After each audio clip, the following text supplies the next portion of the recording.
Hello. બેન આ Poonamben મેડમનો number છે? आप कौन बोलो? હું જામ ખંભાળિયાથી ચંદુભાઈ બોલું. हाँ चंदू भाई बोलो। બેન બે ફેરે તમારી ઓફિસે મુલાકાત માટેનો સમય લખાવ્યો છે.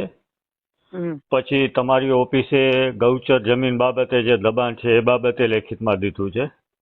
हम्म આ સોસાયટી આખી ગૌચર જમીન ઉપર ઊભી કરી દીધી છે, જે થોડાક क्या આધાર क्या? પૂરક ગોકુલધામ સોસાયટી જામ ખંભાળિયા કોને ઊભી કરી?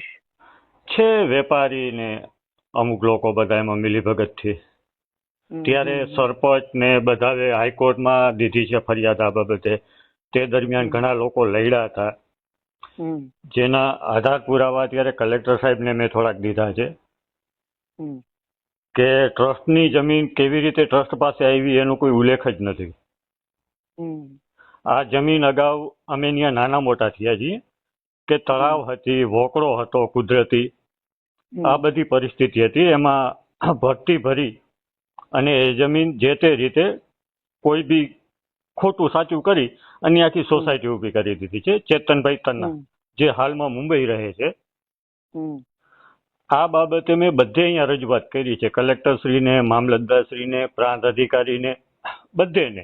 અને બધેનું ધ્યાન દોરવું છે. પોલીસ સ્ટેશન સુધી ગયો કે સાહેબ આ જોઈ લ્યો કે આ પ્રમાણે છે કે અત્યારે ગૌચરનું દબાણ એટલું છે અહીંયા કે તમે કોઈ વાત જ પૂછોમાં. પછી એક એસઆર કંપનીમાં જે મોટા વેપારી છે જામ ખંભાળિયાના ગુંડા અને મોટા વેપારી, એનીએ પણ અમુક વર્ષો પહેલા ત્યાં જમીન દઈ દીધી છે, ગૌચરની જમીન. એના પૈસા કરોડો રૂપિયા પોતે લઈ લે છે અને એ પૈસાથી પછી પબ્લિક ઉપર જ પોતે મને નગ્ન કરીને ફેરવ્યો હતો. બેન તમને ખબર ને, મારા સામાવાળા જામ ખંભાળિયામાં. મને ધ્યાન નથી મારો ભાઈ. અચ્છા, હા ઓળખા. આ એક જ એવો કેસ બન્યો છે એટલે ઓળખી ગઈ. હા, તો બેન એ લોકોએ ગૌચરની જમીન પોતાની માલિકીની કરીને એસઆર કંપનીમાં વેચે છે. એનો પણ મારી પાસે લેટર છે કે એક વ્યક્તિએ મને રોક્યું કે આમાં શું શું કર્યું છે. એ બાબતનું મેં તમારી ઓફિસે લેખિતમાં દીધું છે કે બેન આ બાબતે તપાસ કરો. આપણી ભારત સરકારની જમીન આવા ગુંડા તત્વ અને અસામાજિક તત્વો જો બધા ખાઈ જશે તો, આને અત્યારે ગરીબ માણસો ઉપર ને મંદિર ઉપર ને મસ્જિદ ઉપર બુલડોઝર ચાલે છે, તો આ ન્યાય ક્યાંનું છે? આ બાબતે તમે સરકારશ્રીને રજૂઆત કરો ને. મને હોઈ શકે તો તમે ત્યાંનું સંસદ ભવનનું ગેટ પાસ કઢવી આપો, તમારી મહેરબાની એટલી. આ હું પ્રયત્ન કરીશ. સંસદ ભવનના ગેટ પાસ માટે એક પ્રક્રિયા છે. હા હા, તમે જે કહેશો હું પ્રક્રિયા પૂરી કરવા તૈયાર છું. ના ના ના, તમારા તરફથી નથી, અમારા તરફથી નથી. મારે ખાલી લેટર લખી અને દેવાનો હોય, મતલબ એક નામ તમારું મોકલવાનું હોય આગળ કે આ વ્યક્તિને કે આ ગ્રુપને કે આ કાર્યકર્તાને સંસદ ભવન વિઝિટ કરવી છે. અને એમાં એવું છે કે તમારું એક મિનિટ મારા ભાઈ ચંદુભાઈ, હવે હું તમને ઓળખી ગઈ છું એટલે હું વાત વધારે કરું.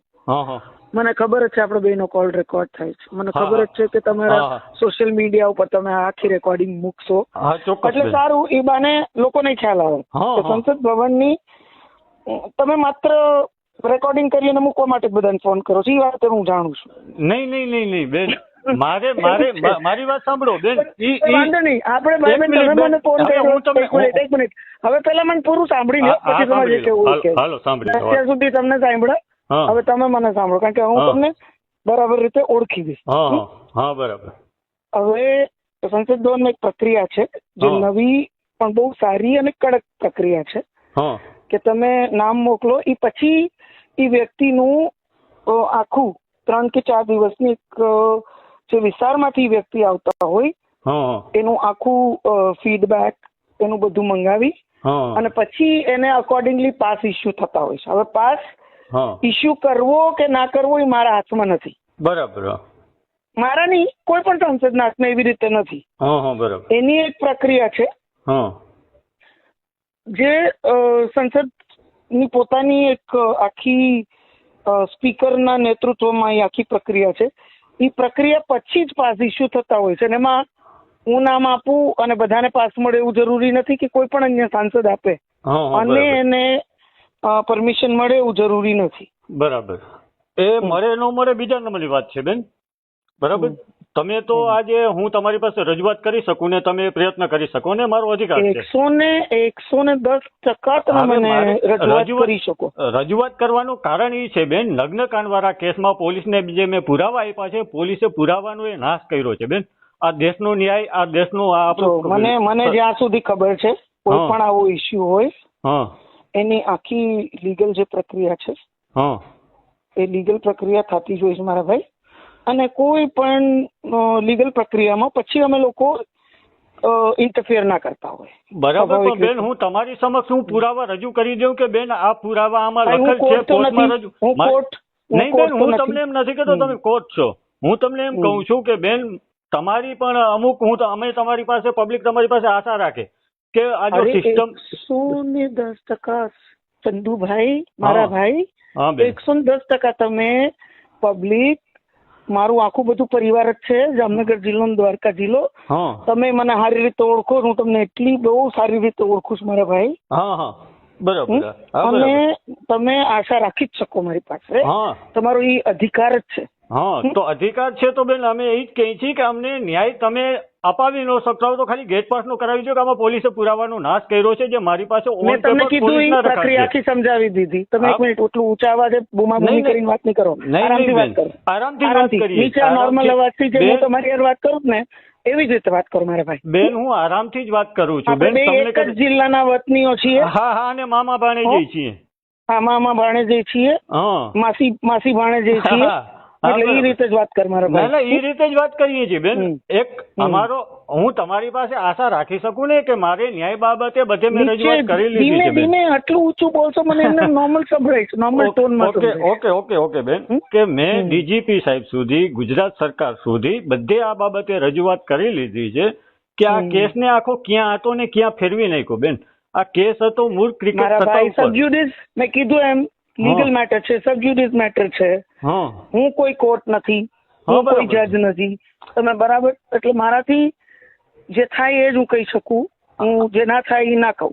બરાબર છે. તો તમે અને હું જે કહું એ કરું, એ મારી એક પબ્લિકમાં છાપે છે અને લોકો મને ઓળખે છે. બરાબર છે. તો એક મારી હેલ્પ ખાલી એટલી તમે કામ કરો હવે ચંદુભાઈ, આટલું અત્યારે રેકોર્ડિંગ મૂકી દો. પછી છે ને આપણે રૂબરૂ ભાઈ બેન મળીને ચર્ચા કરશું. ચોક્કસ બેન, હાલો મૂકી દઉં રેકોર્ડિંગ. આટલું રેકોર્ડિંગ મૂકી અને આપણે બે ભાઈ બેન મારી ઓફિસે તમે ટાઈમ લઈને આવજો. ઓકે બેન. અને પછી રૂબરૂમાં ચર્ચા કરશું. જ્યારે તમે કહેશો ત્યારે બેન હું આવીશ. તમને જ્યારે સમય મળે ત્યારે મને યાદ કરજો. આટલું અત્યારે તમારી પ્રસિદ્ધિ માટે ઘણું છે મારી રેકોર્ડ. નહીં, પ્રસિદ્ધિ તો મારી બેન છે જ. પ્રસિદ્ધિને કઈ સવાલ નથી. પ્રસિદ્ધિ તો મારી છે ને, જ્યારે મને નગ્ન કર્યું મારી પ્રસિદ્ધિ માટે. તમારી પ્રસિદ્ધિ ભગવાન કૃષ્ણને હું પ્રાર્થના કરી કે તમારી પ્રસિદ્ધિ વિશ્વમાં થાય. કૃષ્ણ ભગવાનને હું એ પ્રાર્થના કરીશ બેન. એટલે આ મૂકો અને પછી આપણે બે ભાઈ બેન રૂબરૂ મળશું. ઓકે બેન, થેન્ક યુ બેન. ટાઈમ લઈને તમારા એટલા બધા ગંભીર ઇસ્યુઝ હોય, તમને ગૌચરની ચિંતા આટલી હોય, દબાણની ચિંતા આટલી હોય, ને હવે તમે એ વિષય ઉપર બોલો છો, પહેલા ન બોલતા. તો તમે આવો ને મને કયો. ઓકે બેન, અહીંયા કાગળ એને કે તમારી ઓફિસે મેં દીધા છે અને તમે રૂબરૂ આવો તો તમારી સમક્ષ હું આ બધા પુરાવા રજૂ કરીશ જ્યારે પણ તમે મને કહેશો. ના, હું તમને ઓફિસે બોલાવી લઈશ.